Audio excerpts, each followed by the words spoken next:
Blue Kool-Aid drinkers, we are back. Oh boy, following that great victory last week. Wow, over the Ravens. Fantastic. It's unbelievable. But you know what? Football never rests, folks. Never rests. There's another game coming in a couple days against the Cleveland Browns. But first, let's introduce our crew here. It's a kind of a light crew today. Big Z couldn't make it today, and Bob couldn't make it. So we have Rud Dog. Yo. And me, UJ. We're gonna go over this game real quick and what's coming up this week, and give you our predictions. Oh yes, our world famous predictions. So this week we have the Browns coming to Detroit to face our Detroit Lions. This is going to be a hell of a game, folks. The Browns, I know their record's not that good, and they've not been very good lately. They're kind of like what we used to be. You know, I know some Browns fans, and it's kind of funny. They're a funny group. They are. They're kind of resigned to their fate half the time, and it's usually not a good fate. But this year is giving them new hope, because this defense of theirs is really good. Last week, in a stunning reversal of fortune, they beat the Packers 13-10 an unbelievable fourth quarter, which featured a lot of defense again. This is what did it for them. So, but before we get into the game itself, just go over a few little things here. The injury report this week. I'm sorry. Let's see. We got no practice. We have Decker and Vaki. Decker, it's just a veteran rest thing. He's going to be fine, I think, for the game. Vaki's another story, though. He has a soft tissue injury, groin injury, which seems to be aggravating him quite a bit. So I don't think we're going to see him this week. Limited in practice is El Kadim Mohammed, our star of last week's game. He's limited with a knee, but he is fully expecting to play this Sunday, which is good news for the Lions. Also in a limited capacity is Derek Barnes, and I believe his is a knee issue too, but he is also expected to play this week too. So they're being careful with these guys in practice. And also Zach Cunningham, another one. But I think all three are expected to play. So all in all, not a bad injury report.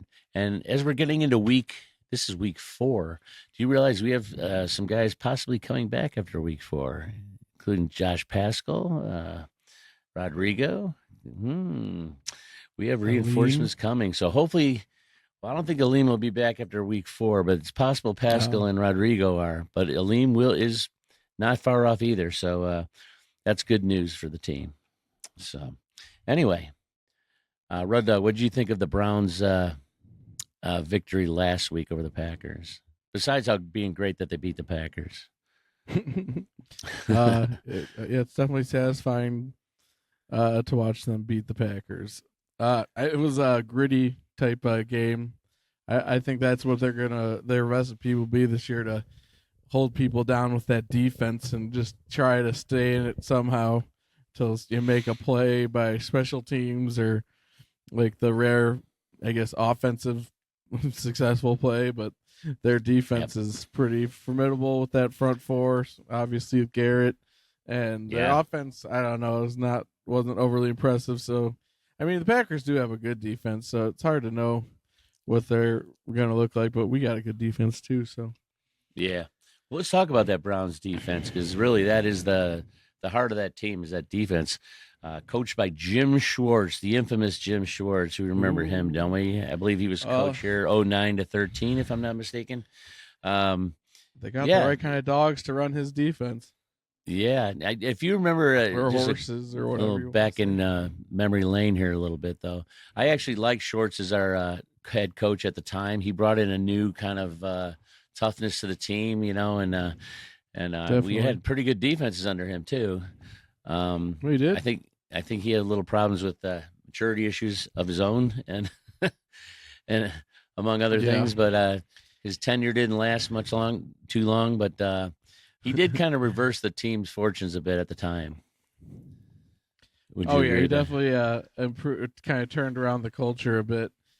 You're right. I think immaturity is a good way of putting it. Like he got the job started in the right direction, but kind of floundered. And but he also demonstrated a what's the right word? A like in his speech, in his words, that he was not learning. He was saying things like Right. that he didn't want to hear any outside noise. He didn't want to hear. He was the smartest guy in the room. He knew what was right, even if it wasn't working. Right. And he stopped maturing so for a bit there. Yeah, that was his downfall, I think, in Detroit. I think the last one, the Could be his downfall forever. Who knows if he learns from that? But if yeah, if I'm not he's a mistaken, the great straw that broke defensive coordinator, though. the straw that broke the camel's back was didn't he get in a fight with a fan at one game? Uh, if I remember I don't know, correctly, but it was during a game or right after a game. Anyway, not at a fist fight, but they were he was yelling at the fans. But anyway, he was an aggressive coach, and one thing I will remember him that I liked him for was when he had Stafford playing quarterback, and he just kept telling Stafford to just keep slinging that ball. Just after he threw an interception, just don't worry about it, keep slinging it, keep slinging it. And I do remember him for that. So yeah, I mean, he got us to the playoffs too. I mean, yeah, he was the beginning of an era of Lions football that was mostly the positive part of that era, unfortunately. But yeah, he came with Stafford, he came with Calvin, or Calvin was there a little before, I but think Calvin was there for 0-16. Yeah, But still, like that was prime Calvin years were under Ben Short or Ben. That's not right. Anyway, but yeah, under Shorts, Jim. So that was a very memorable time in Lions football. yeah, it was actually in a not many memorable times, Kyle but Van that was Bosch. kind of a memorable time for us. But Van so Bosch, anyway, Tulloch, Glover Quinn. ooh, those are some good memories, some good guys. So he leads a Browns defense. It's very aggressive, and that's always been a Shorts trademark is his aggression. So on that defensive front, we got, of course, Myles Garrett. That guy is an absolute monster. But it also features a couple other real studs too. Rookie Mason Graham, who apparently is working out as a great draft pick. Michigan kid, right?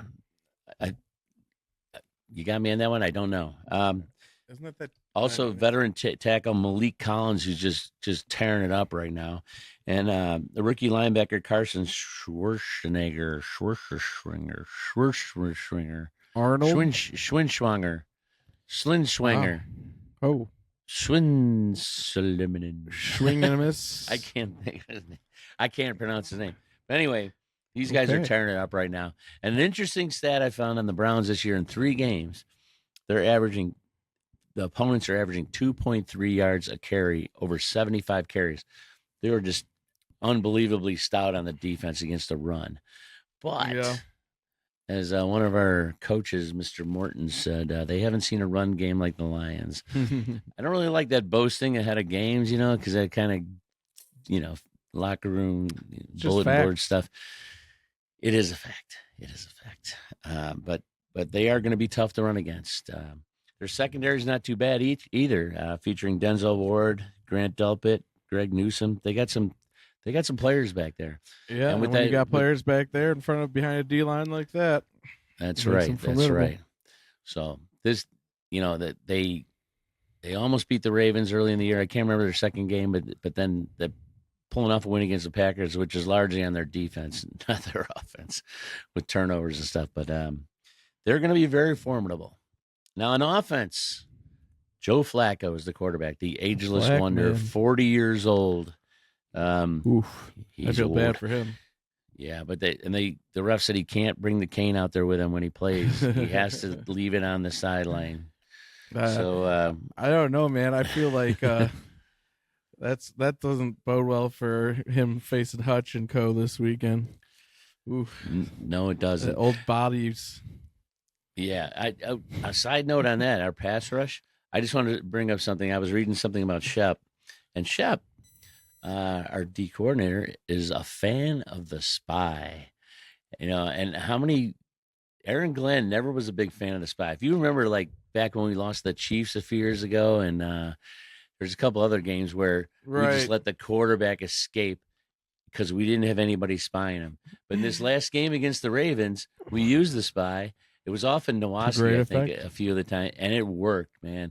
So shout out to Shep for being smart. Like it's so weird. Like I get what Glenn is trying to develop, and you know what? In a lot of ways, I think we've seen the potential of containing with a proper rush lane, sort of like covering a field goal. But when you saw what Shep did, you saw how effective it was, and I just think you have to do that in order. But he did it in such a smart way where he Yes. said they wanted to make it all look alike so that you never knew who the spy was, and that's probably why you got Barnes getting one, Anzalone getting one. Though I think Anzalone was just blitzing a lot too, but like Campbell, the Yeah. spy was always changing Nowaski. Though I think Nowaski was like a prime person for a spy because he has that he's so big and fast where you can line him up on the line and you actually just rush him from there sometimes too, Yeah. or without it looking like he's obviously the spy if he's out there. Yeah, I agree with you that they just used it so well against one of the best running quarterbacks ever to play the game. Yeah. I don't think they'll have that problem this week because I don't think Flacco's going to beat you with his legs. Different problems. Yeah, but he has a couple of good receivers. He has Jerry Judy on that team and a couple tight ends that Judge apparently Judy's on his Judge Judy. Yeah, core? yeah. Holy so watch smokes. out. Watch her ruling. You never know. Don't want her to rule against you. I mean, they she's got a cool couple and all, of, but I never really spotted her for like a wide receiver.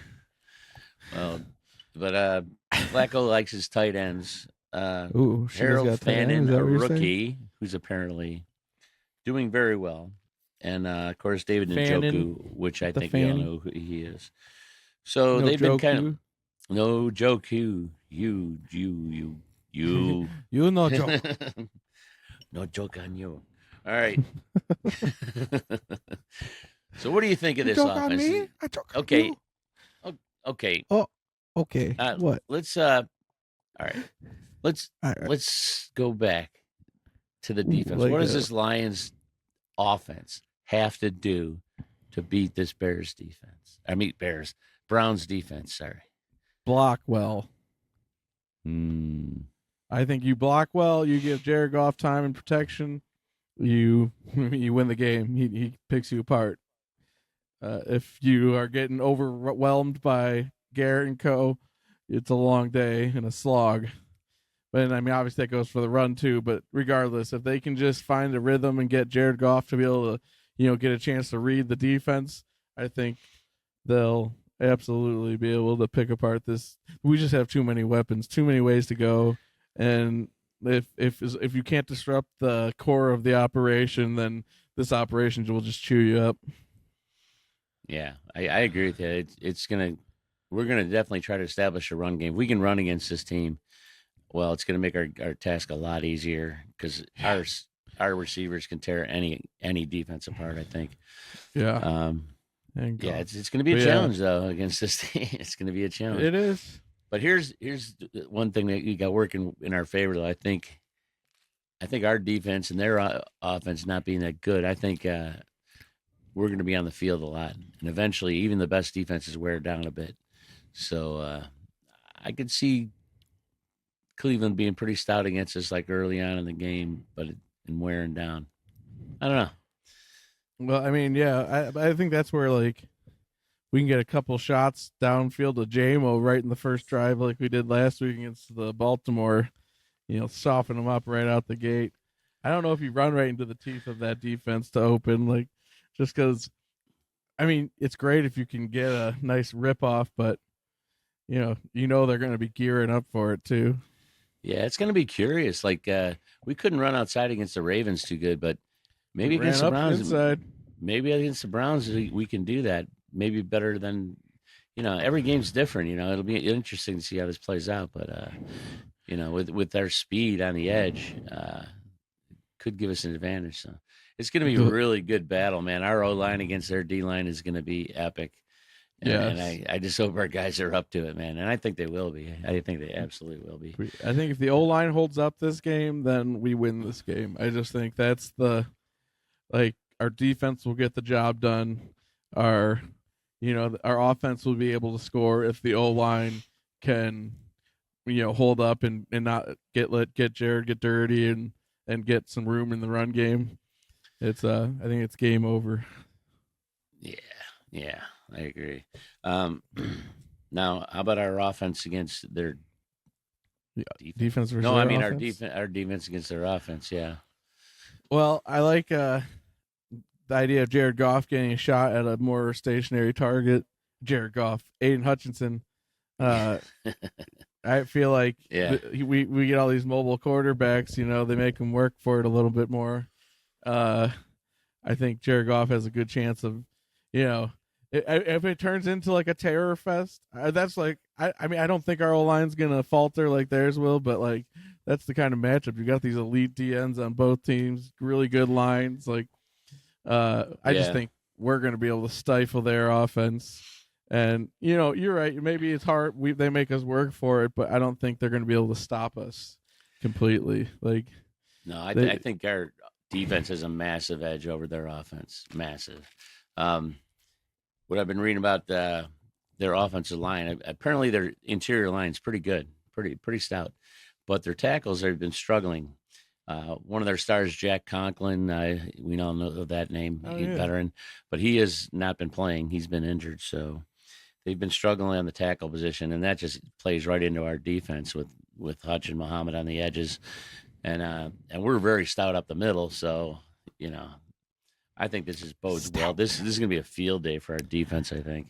I I mean, really I just do. think our defense is gonna be really good all year. Like I'm convinced, like especially like maybe they're tweaking things a little bit. I have a feeling we'll get a little stickier with Robertson out there because I mean, as much as I like Arnold, it's his second year, and he's. I don't think I'm worried at all about where he's at. But like, if you got Amik's a seasoned vet, probably hitting his peak, so he might just have that extra little edge right now.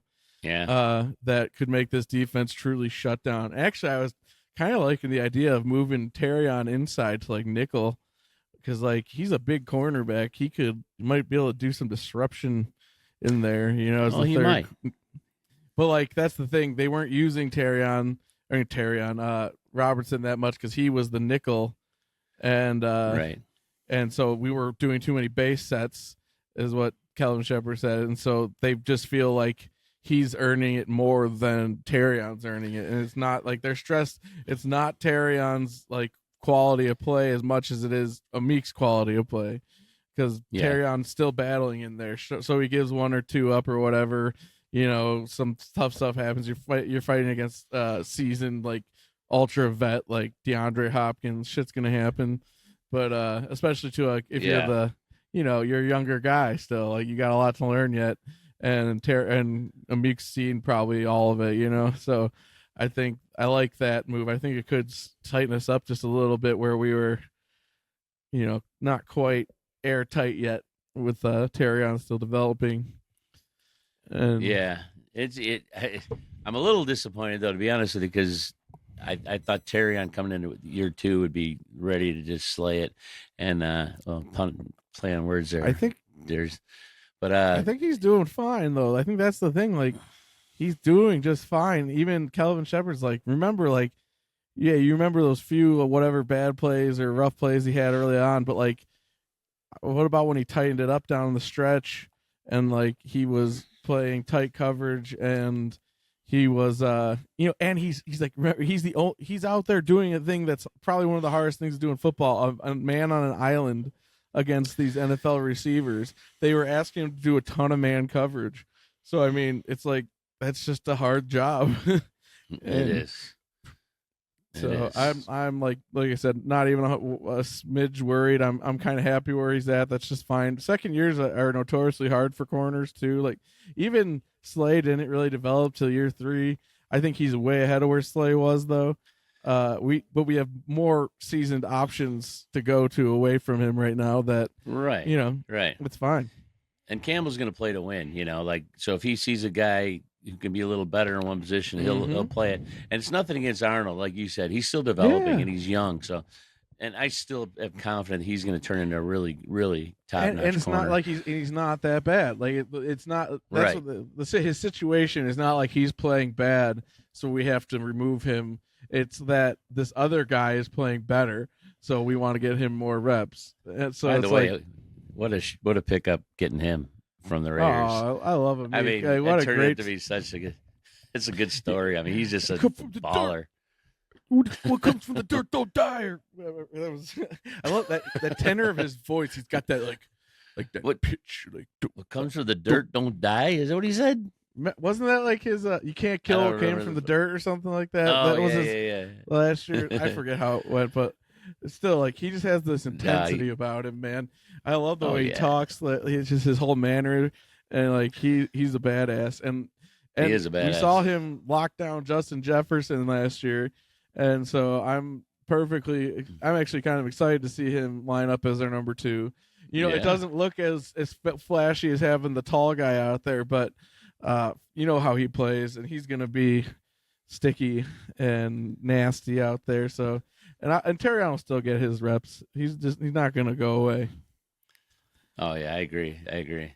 But it's just I don't know. This team is just impressing me so much right now, and you notice a lot of the press, the NFL press, if you will, you know, the talking heads who think they're so smart all the time, you know, like none of them picked the Lions to win last week, right? Those same smart guys. Now everyone's talking about how losing Ben Johnson, and they're gonna didn't really hurt him I that love bad. the flipping of the narrative. Because this is Dan Campbell's team, and I think we knew that all along.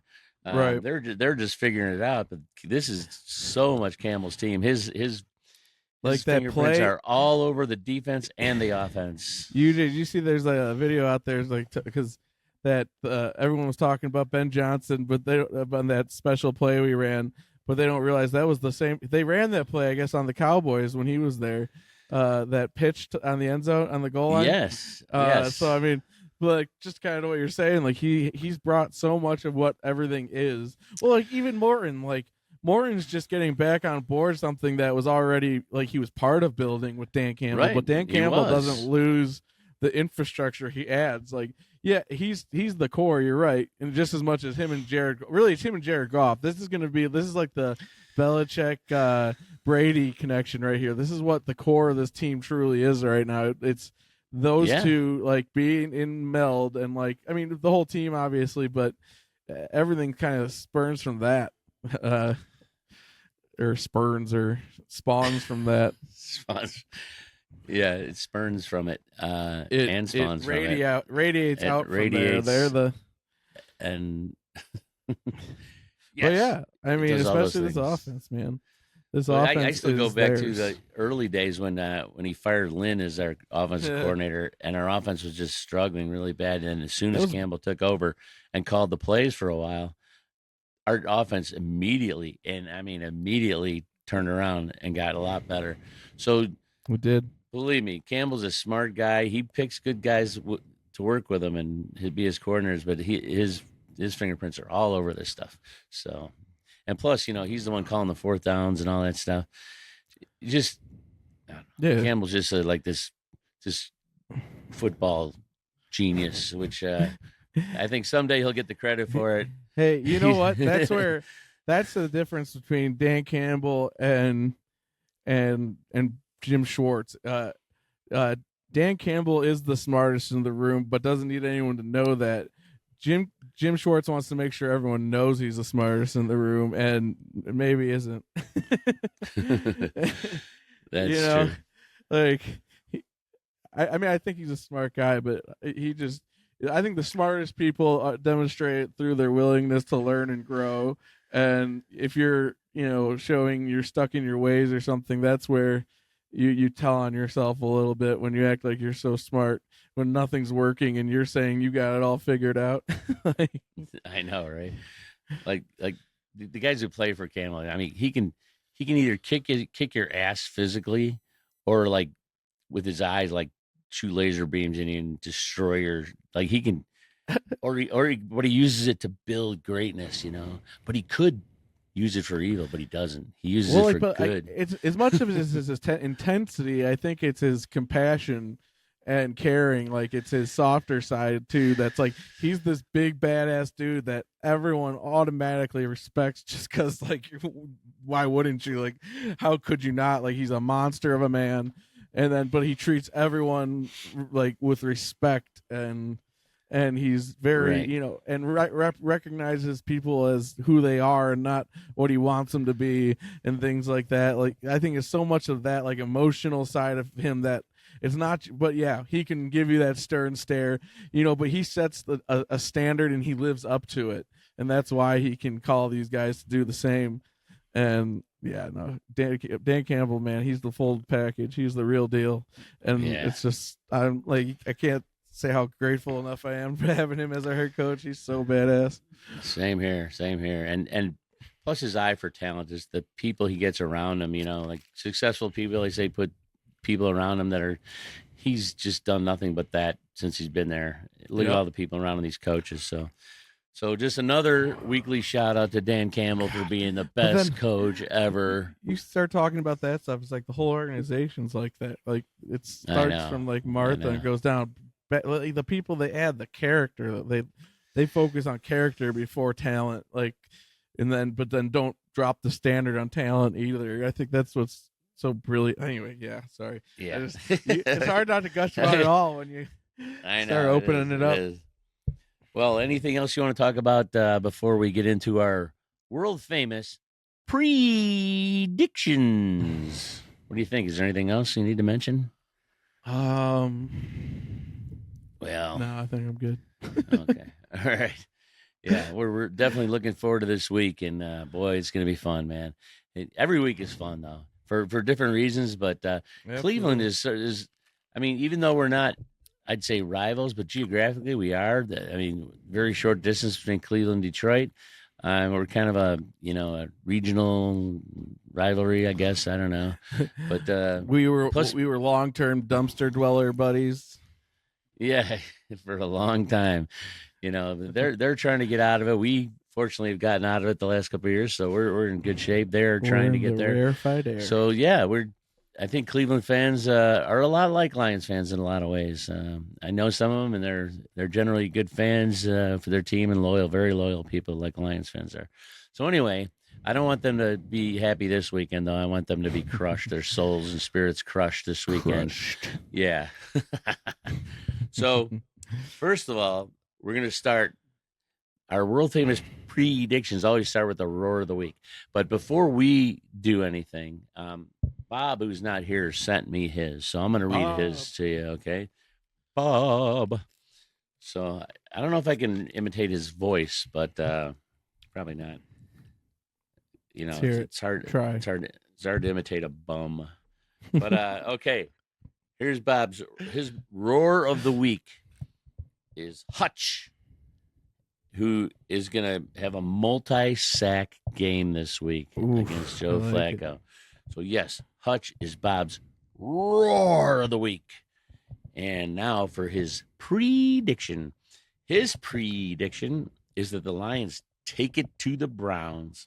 Offense continues to roll. The defense keeps them out of the end zone. Lions 34, Browns 6. Oh, yeah.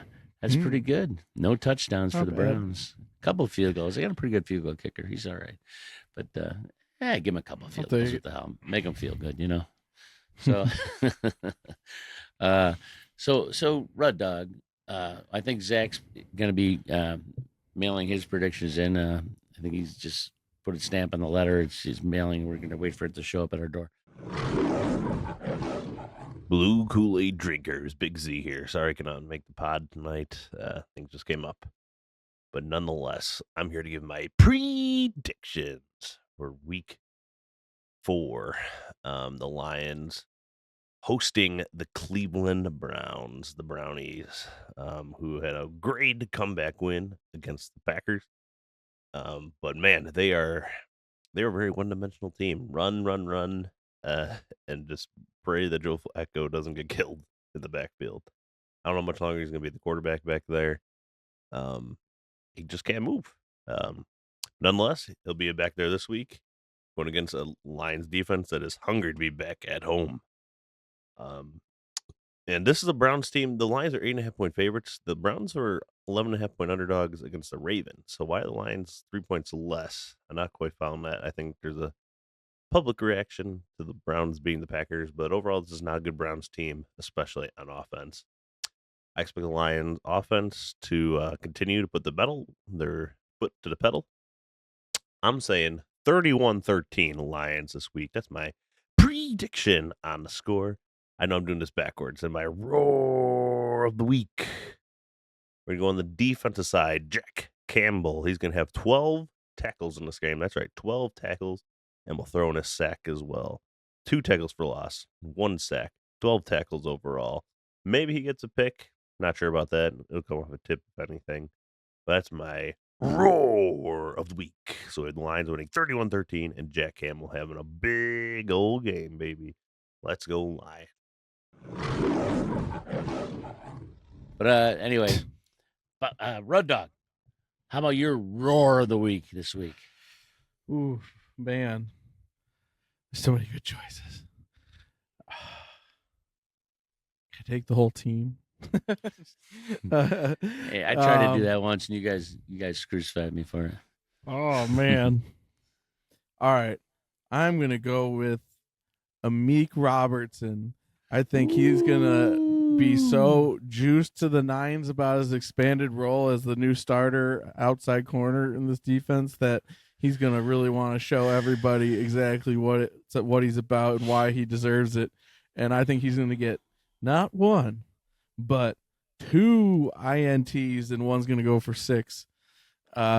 Ooh. Yeah, I think he's going to Wow. just ball out, and part of that's going to be because Aiden Hutchins is going to be having a field day getting after Flacco, and defense is going to lock it down. Oh, I guess that's my roar of the week. I'm about to go into my prediction, so I guess go to your roar. Oh wait, that's my roar of the week.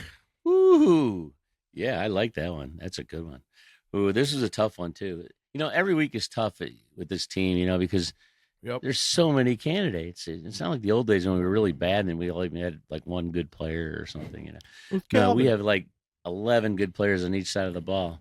So it's going to be really tough. But I do think our defense is going to really light it up this week. And boy, I'm going to go with Jack Campbell. I don't know why. I was tempted to lean toward Hutch, but Bob went there, and I'm glad he did because it could be Hutch's day. Flacco is a more stationary object out there, so it could be a big day for Hutch in the D-line. Human being, UJ. But I'm predicting Jack Campbell's get his first INT of his career, Ooh. and he might even run it back for a tutty. I think like Campbell he's going to have a lot of tackles, probably like 130 or something like that, or a season's worth of tackles in one game, and an interception. So I'm going to go with Campbell on this one. They're going to shut down the run game. Our defense is just really going to be all over the place, and there's going to be a lot of stars on this defense. But I got to name one. I'm going to say Jack Campbell as my roar of the week. Hey, UJ, the only problem I have with your roar is that like 130 tackles means they're having 130 offensive snaps. Yeah, I might have been exaggerating a little bit.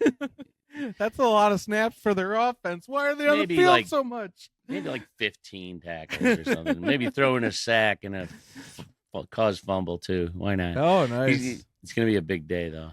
Jack I think it's going to be a really big day for our D. Yeah. So, I don't know. I think a lot of people recognized him after what he did to Lamar last week, though. And Richardson, like he was just or not Richardson. Wait, what's the running back's name? What the guy who threw the tantrum? Oh yeah, that guy. Yeah, yesterday's news. Yeah. Anyway, but yeah, I'm with you. Jack Campbell's a beast, so I think he could have a big game. I don't know. I just want to see him get his first INT. We've been talking about it for 2 years now. It's time. It's time for him to make it happen. So it's going to happen. All right. Now, that's our pretty darn famous roar of the week. Now our super awesomely famous predictions. Oh, yeah. So, Rudd Dog, what is your prediction on this game? All right. Well, I kind of started hinting at this someone already. You did a little bit, But a little bit. yeah, like I said, Amik's gonna have a big game, and our whole defense is gonna have a big game. I think they're gonna just outright dominate the Browns. I don't think they're gonna find much action in any side, way, shape, or form. I'm not gonna be nice like Bob. They're getting no touchdowns, no field goals, no points of any sort. This is going to be a shutout performance by our defense and our special teams and our whole team and our offense. You know, it's going to be hard to score all their points on top of the defensive touchdowns, but they'll find their way. And it's going to come out to a nice 60 points, 60-0. Utter Whoa. domination. 60 defensive points. touchdowns, offensive touchdowns, all kinds of touchdowns. And Wow. yeah, you know, they're gonna look a little hot at first, their defense coming out all angsty and acting all bad and stuff, but we're gonna pick them apart, and you know, the machine's gonna take over, and they're just gonna get chewed up just like everybody else. Wow. So that's a great 60-0. Sorry, 60-0 is my Lions prediction. That's a hell of a prediction, Red Dog. Well, thank you. Hell of a prediction. Okay, what's my prediction? I've been thinking about this too. You know, I've been thinking about that stout Cleveland defense, and they're going to be stout for a while. I think in the beginning they're going to give us some fits a little bit. You know, might even have to punt. You know, Campbell might even actually have us punt once. You know, he doesn't like to do that, but so I'm thinking the early going, it's going to be a tough battle, but they're going to get nothing on offense. But and our offense may struggle a little bit, but I can see going late into the first half, us being up 14-3, and then something will happen. There'll be a defensive turnover. We'll get great field position. And then instead of going into 14-3 in the locker room, it's going to be 21-3. And it's going to kind of like destroy their psyche a bit. And we come out in the second half and crush it. And we're going to be working with a lot of short fields in this game because I think we're going to get some turnovers, multiple turnovers. I'm going to even just say 3. I'm going to say 3 turnovers, whether it's by, I think 1 or 2 interceptions and possibly a fumble too. So yeah, it's going to be a great performance by the defense. And I'm going to go 45-3 is my score. And most of the scoring is going to be in the second half when we're wearing down this defense. We're going to make some big plays. JMO, I think Tesla's going to get his first touchdown catch. Really? Again? Oh, and that is I didn't mean his first. I think he's going to get a touchdown catch in this one. Yeah. So for his third catch, and I predict he's going to do it with 2 hands this time, just to show that he can. That's weird. Just to show that he can. So that's I know weird, I'm kind of man. all over with my prediction, but Goff is going to be his usual great Goff self, and the defense, our offense is going to have to work for a while. It's good, but because of our discipline and our tenacity, we're gonna fight through this Cleveland defense and eventually wear them down and come out big in the end. So 45-3 is my prediction. Other than the field goal, yeah. I like it, UJ. Yeah, I know, but you know, stuff happens. It's the NFL, you know. I don't know. As Kelvin would say, that's not the standard. So I think we're all looking at another Lions win this week. Did you hear him, that UJ? Was Kelvin Shepard talking about how 3 touchdowns wasn't okay? Like to give up against the Ravens. Oh, well, no. He was like, that's not the standard. Yeah, I know. I just love it, though. He's right. There's something about Shepard I really like, and I don't know what it is. I can't 100% put my finger on it. But after seeing this last game against the Ravens, where he used the spy and things like that, he's smart and he's aggressive and he demands a lot. Like saying that was too many touchdowns against the Ravens. Good, it should be. Yeah, like, he was really mad about the one at the end when Branch flew in like a missile and blew up the sure tackle of his 2 teammates for the dude to convert and them to score. He was not pleased with that one. Well, you know, as Branch, as good as he is, he does like one goofy thing every game. It seems like it's either he has a goofy penalty or he just does something that just like what the hell you do? I know. It seems like to me, but It's probably part of his reckless play style. Like he's just sort of like he flies around like he's just yeah, like a missile, man. He is so good. But I wonder if he still needs to develop a more of like a chi, like a centering, because he just plays like his hair's on fire. Like you stand out there in the field, like doing the the pelican like or flamingo, like, like Karate Kid. You know? I don't know. Like I don't feel like I still feel like he feels like a he's just a monster out there. He's just running around like a crazy person who just happens to be super freaking good at getting to the right place a lot of the time. But like I don't feel like that. Like I was watching some Ed Reed thing the other day, and like he just projected this sense of like control and confidence out there that like I feel like Branch is still like just a wild card kind of more than like the true like dominant player he'll become as he matures in this league, hopefully. That's a hell of a comparison to Ed Reed. He was one of the best that ever played the game. Well, I think that's what the like direction he's trending. If he can, put his game together consistently and not, like you said, have goofy little mix-ups and stuff, because he is so damn talented and he has like ridiculous instincts. I think he just needs to keep growing and get better. But that's what's so exciting is because as good as he has room to grow. Yeah. Well, anyway, this should be a great game this weekend. Hopefully, we'll come out. Not hopefully, we will come out 3-1, and looking pretty good. And it was his first. They call it the first quarter of the season. Of course, now it's 17-game seasons. You can't even say that anymore. Don't quite work. So, but still, 3-1 in the first 4 games would be really awesome considering the schedule we have. It'd be fantastic. So, I am excited about this matchup. UJ, Me too. Especially like the defense. I'm excited to face a top-notch defense. Like I think the Baltimore was good, but not top-notch right now. Maybe with those 2 injured players, they would have been, but I don't know, whatever. But I feel like Cleveland's at the top right now. They're the top dog defense statistically, anyway. And we didn't really put our best foot forward against Green Bay, so I almost feel like we don't even know what they really are yet. Like I think.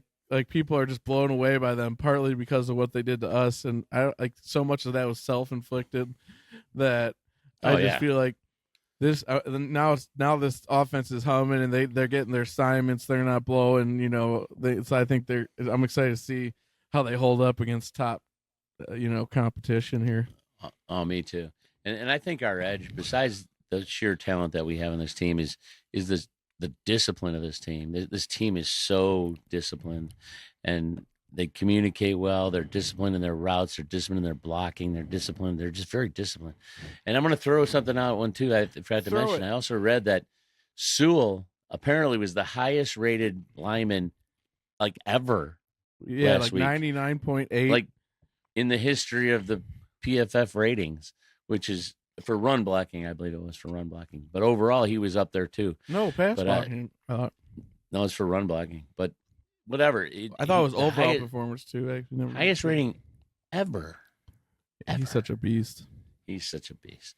So, wow. This is going to be fun, guys. This is going to be a lot of fun. So get your tailgate food ready. A beast? Who? Tate Ratledge. I'm excited to see him go against this line. Hey, you know what? We should be mentioning that more. Him and Mahogany both are really playing good. Yeah. Really playing well. And I think that's helping out Glasgow a little bit too. Absolutely. It always does. Because he's looking at they're just all looking well in the center of the line now. And if you look back at some of the film in that last game, there was some really awesome blocking going on the middle. We ripped through that team's heart, man. The heart of their defense. We ran right up the middle. And it was just as you as a former offensive lineman know, there's nothing better than that, right? No, seriously, nothing better. Like, when you're just running down their throat, it's just like there's no more signifying way of dominance. Like passing can be kind of fluky, like running up the gut. That's not fluky. You got to go through meat and gristle and just mountains of men, and it's the best. You move them out of the way, exerting your will on another person. Yeah, that's just awesome. So it's so exciting, man. But, I can't wait for this week. Go one ahead. other guy, because Yeah? this was like a couple of videos. Tyleik Williams is looking Oh, like man. the real deal, and then some. Like Yeah. he's We haven't talked about him enough, I don't think, but I think we're going to be talking a lot more about this kid. Wow. I think when He's him and turning out to be a Aleem are hell of a out there draft pick. together. When you're Oh my questioning God. Holmes and the way they drafted, watch this kid play. Seriously, Tell me that like, wasn't a great draft pick. he is an absolute beast in there, and like he's athletic, and like there's, it's obvious now why they drafted him. But I think we all saw it for a while now. But Yeah. he hasn't missed a beat into his pro career. He's out there performing at high level pro starter, which He is is. huge for a late first rounder. Yeah. Amazing. It's hard to not say amazing things about this team, but I know. We got to think of something bad to say so we have like something to talk about. Tesla But, got his one target broken up in that game. Or Yeah, two, he didn't I get think. separation on that one. I don't know. Maybe Well, Goff slightly should've tripped let him a little behind more. him. Maybe a little Well, more. it was a good defensive play. The guy was tracking it well, and I don't think. Yeah, you're right. He didn't get the separation that it looked Yeah. like. That's okay. But actually, but one there- other target, Goff got hit while he was throwing it up to him on the sideline true. too. Yeah. But they're working him in, so you're going to see a little bit more as the season Yeah. goes. We're not just going to start chucking it to Tesla. No, we have our main guys. Yeah. And Not when you can chuck it to Amon-Ra St. Brown. yes, again, another guy. You can't just say enough good things about that guy. Best receiver in football. The best. The best. That's not. There's no. Not as good as the best. He is the best. Yes. No I one on his cannot level argue right with that. now. Nobody. Oh, man. Anything else before we could? Oh, you guys, Probably. you want to say something? Come on. No, it's just so we can Yeah. go out all night.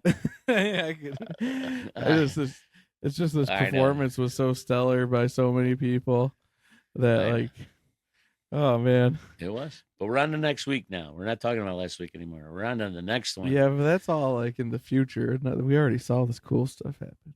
Anyway, let's go. Like I said, we can go all night. Well, you can just watch the replay. They keep putting it on NFL Network and stuff. I've watched like it that, a so you few can watch times. it.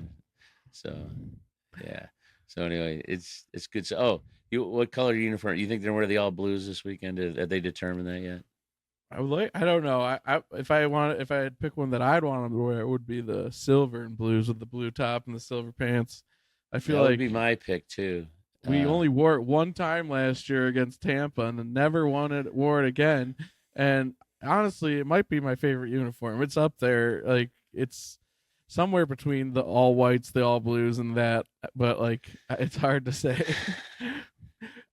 But I gotta it's so say though, I sharp. love the all whites. I think that's becoming my favorite. I You know what was like, a good? Go ahead. What? You say.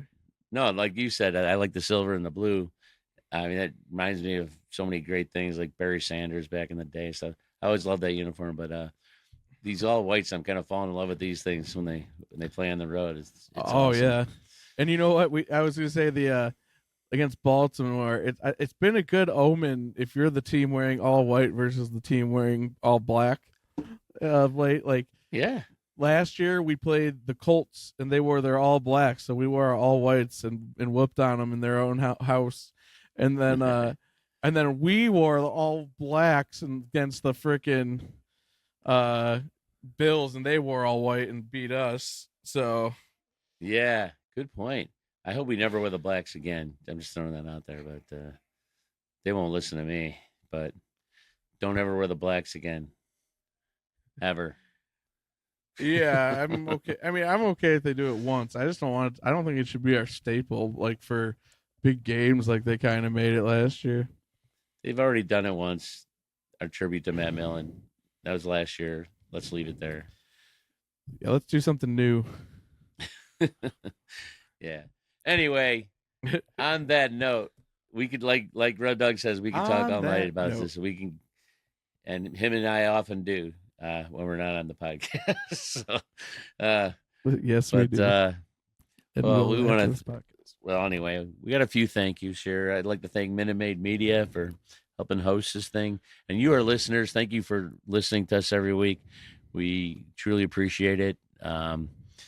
If you want to listen to us on other venues, you can go Drinking the Blue Kool-Aid on Instagram or at Drinking Lions on X, or formerly known as Twitter, and YouTube at DTBK_Lions. You can find us there. And our producer, Kid J, produces some amazing little shorts that you'll find on YouTube. They're just absolutely incredible.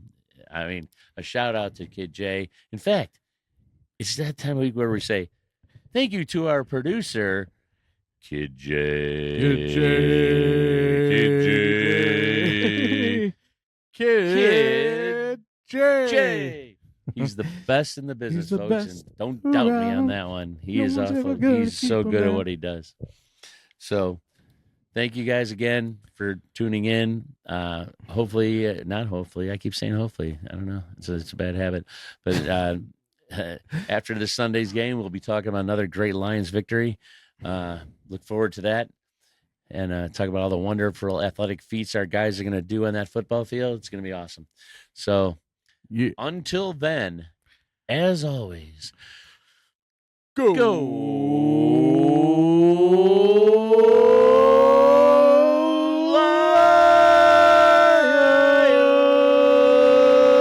Lions! Woo! Forward down the field, a charging team that will not yield. And when the blue and silver wave, stand and cheer the brave. Rock, rock, rock. Go hard, win the game. With honor you will keep your fame. Down the field and gain a Lions victory. Go!